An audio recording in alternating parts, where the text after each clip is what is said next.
ধরা যাক যুক্তরাষ্ট্র কিংবা কোনো পশ্চিমা দেশ পূর্ব ঘোষণা ছাড়াই পারমাণবিক হামলা চালালো রাশিয়ার উপর, যার আঘাতে নিশ্চিহ্ন হয়ে গেল দেশটির শীর্ষ রাজনৈতিক ও সামরিক নেতৃত্ব। তাহলে পরিস্থিতি কেমন হবে?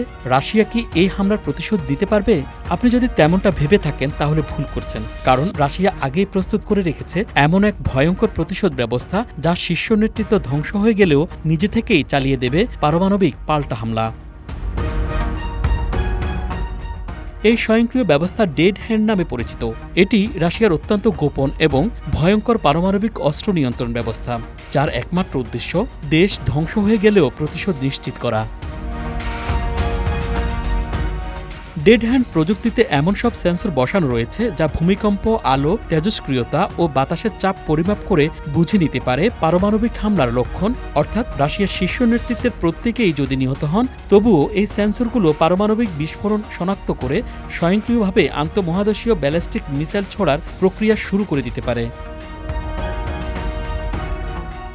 ডেড হ্যান্ড সিস্টেমের অন্তর্ভুক্ত রয়েছে এক ধরনের কমান্ড রকেট। যদি রুশ শীর্ষ কর্তৃপক্ষ সন্দেহ করে যে তাদের ধ্বংস অনিবার্য, তখন এই রকেট সক্রিয় করে দেওয়া হয়।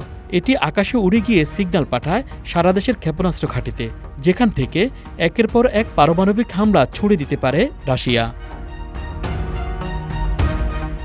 সম্প্রতি রাশিয়া ও ভারতের অর্থনীতিকে মৃতপ্রায় বলে কটাক্ষ করেছেন যুক্তরাষ্ট্রের প্রেসিডেন্ট ডোনাল্ড ট্রাম্প।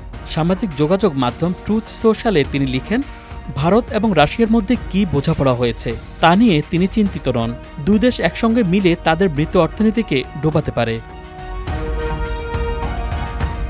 ট্রাম্পের এই মন্তব্যে রীতিমতো ক্ষুব্ধ প্রতিক্রিয়া দিয়েছেন রাশিয়ার নিরাপত্তা পরিষদের ডেপুটি চেয়ারম্যান দিমিট্রি মেদভেদেভ। পাল্টা হুঁশিয়ারিতে তিনি বলেন, যাদের মৃত বলা হচ্ছে তাদের ডেড হ্যান্ড থেকে যে মৃত্যু আসতে পারে তা কিন্তু উপেক্ষা করা যাবে না।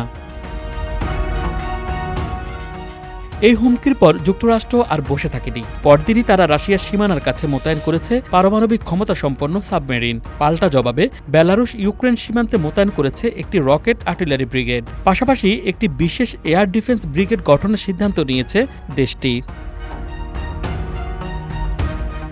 সোহান আল রাজি, ডেস্ক রিপোর্ট।